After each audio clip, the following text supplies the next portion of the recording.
Washington tremble. Une simple phrase de Kash Patel a suffi à secouer le Capitole. L'annexe du rapport Durham est utilisée par le FBI dans une enquête active.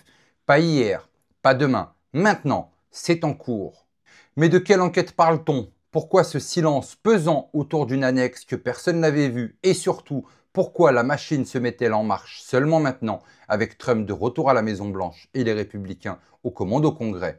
Préparez-vous, parce que ce qui s'ouvre devant nous, c'est une cage pleine de secrets, et ce qui va en sortir risque de changer le visage de l'Amérique.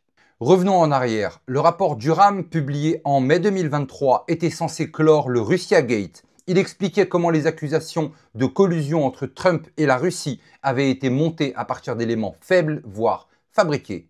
Il parlait du dossier Steele, payé en partie par la campagne Clinton. Il révélait que le FBI avait ouvert une enquête sans fondement solide, mais une partie du rapport n'avait jamais été rendue publique. Une annexe classifiée, un compartiment verrouillé, c'est ce qu'on appelle la cage. Dans cette annexe, des notes d'agents qui refusaient d'obéir aux ordres, des mémos internes sur les manipulations du fils à cour, des noms de responsables du FBI qui ont signé des demandes de surveillance alors qu'ils savaient que les preuves étaient fragiles.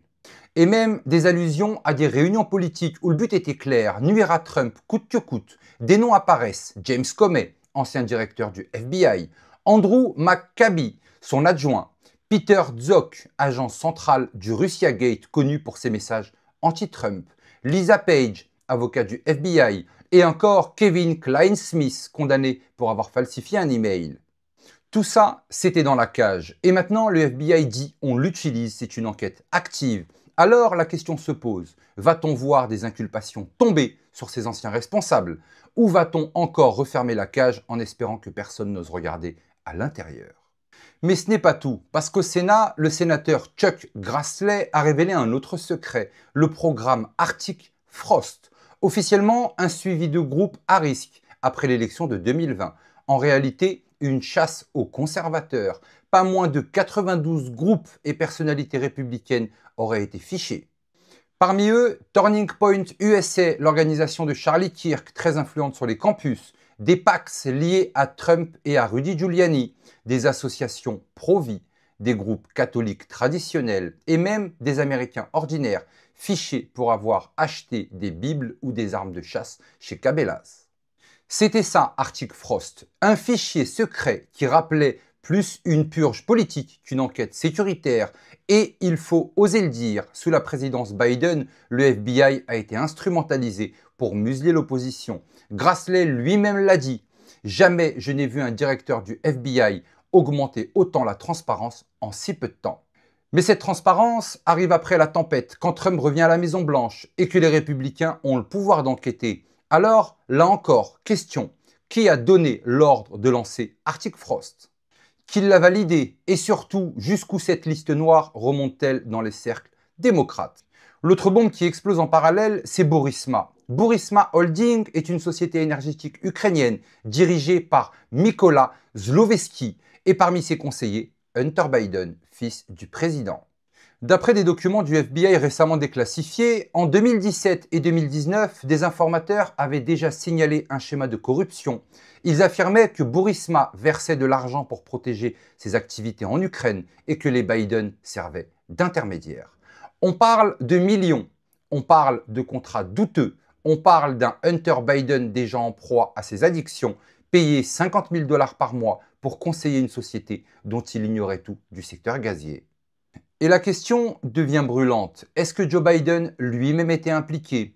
Est-ce que le fameux Big Guys mentionné dans les emails d'Hunter n'était autre que lui? Aujourd'hui, avec Trump de retour et l'annexe Durham réouverte, les regards se tournent vers ce dossier ukrainien. Parce que si Arctic Frost était une arme contre les conservateurs, Burisma pourrait bien devenir l'arme contre les démocrates. Kash Patel n'est pas un inconnu. Ancien conseiller juridique de Trump au Conseil de sécurité nationale, puis chef de cabinet au Pentagone, un homme au cœur de la machine.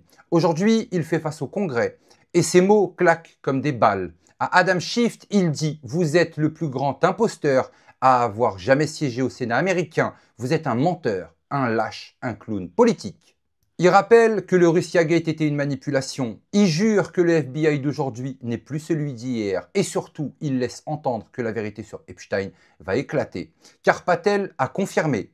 Il travaille à déclassifier les dossiers autour de Jeffrey Epstein et il précise, Epstein n'était pas un agent du FBI, mais alors qui? CIA, Mossad, qui a protégé Epstein, qui a étouffé l'affaire pendant des décennies. Kash Patel promet, les dossiers vont sortir et ce jour-là, Washington tremblera à nouveau. Jeffrey Epstein, un nom qui rime avec scandale, sexe, manipulation. On connaît la façade, un milliardaire, propriétaire d'une île privée, entouré de célébrités, de princes, de politiciens. On connaît son arrestation, puis sa mort en prison. Officiellement un suicide, officieusement un silence gênant. Mais ce que l'on ignore encore, c'est l'ampleur du réseau. Les carnets d'Epstein contiennent des centaines de noms, des politiciens américains, des figures de Wall Street, des célébrités hollywoodiennes, et même des membres de famille royale. Ce qu'on sait aussi, en 2008, Epstein a bénéficié d'un accord secret avec le procureur Alexander Acosta. Un sweetheart deal qui l'a sorti de prison après seulement 13 mois, alors que les preuves contre lui étaient accablantes. Pourquoi? Qui a passé ce deal? Qui a donné le feu vert? Patel l'affirme, ce péché originel est au cœur du système et lui veut l'exposer. Si ces dossiers sortent vraiment, si les noms sont publiés, alors le monde entier verra que l'affaire Epstein n'est pas un scandale isolé. C'était une pièce d'un puzzle beaucoup plus vaste, un puzzle de manipulation, de services secrets, de compromission d'élite mondiale. On pourrait croire que ces affaires sont séparées, Durham, Arctic Frost, Burisma, Epstein, mais si on tire le fil, elles mènent tous au même endroit, un réseau mondial de pouvoir, d'argent et de contrôle. Prenons George Soros, un financier, mais surtout un influenceur politique, des milliards investis dans des ONG, des fondations, des campagnes, toujours dans une direction, fragiliser les États-nations, affaiblir les conservateurs, financer les révolutions de couleur en Europe de l'Est et ailleurs. Et devinez quoi, Soros a des liens financiers avec l'Ukraine, avec des acteurs proches de Burisma et même avec des réseaux politiques américains.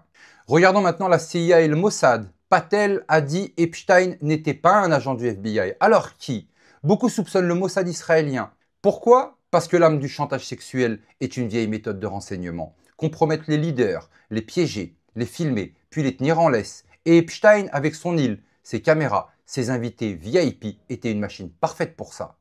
La Clinton Foundation maintenant, un autre fil, des dons massifs venus d'Ukraine, du Qatar, de pays africains, toujours sous couvert d'aide humanitaire, mais derrière des contrats, des deals énergétiques et selon certains documents, des liens indirects avec Burisma.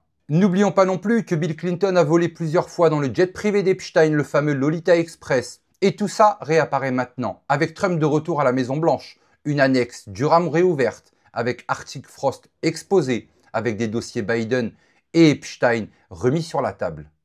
Alors, posons la vraie question. Sommes-nous en train d'assister à l'effondrement d'un réseau mondial, un réseau qui mélange argent, renseignement, corruption politique et exploitation humaine? Ou va-t-on encore une fois voir les puissants refermer la porte, étouffer les révélations et sacrifier quelques boucs émissaires pour sauver la pyramide? Une chose est certaine, ce n'est plus une question d'Amérique, c'est une question mondiale. Et ce qui va sortir de cette cage pourrait bien emporter tout un système avec lui. Alors voilà où nous en sommes. Une annexe Durham déclassifiée, un programme Arctic Frost qui ciblait 92 groupes conservateurs, des documents sur Burisma et les Biden qui refont surface, un Kash Patel enragé face au Congrès et une promesse, les dossiers Epstein seront révélés. L'Amérique se trouve face à ses fantômes, Russia Gate, Burisma, Epstein, 3 cicatrices, 3 affaires jamais refermées. Alors je vous pose la question, sommes-nous enfin à l'aube de la vérité ou à la veille d'une nouvelle dissimulation? Parce qu'une chose est certaine, la cage est ouverte et ce qui en sortira, personne ne pourra les remettre. Mais surtout n'oubliez pas, on n'est clairement pas au bout de nos surprises.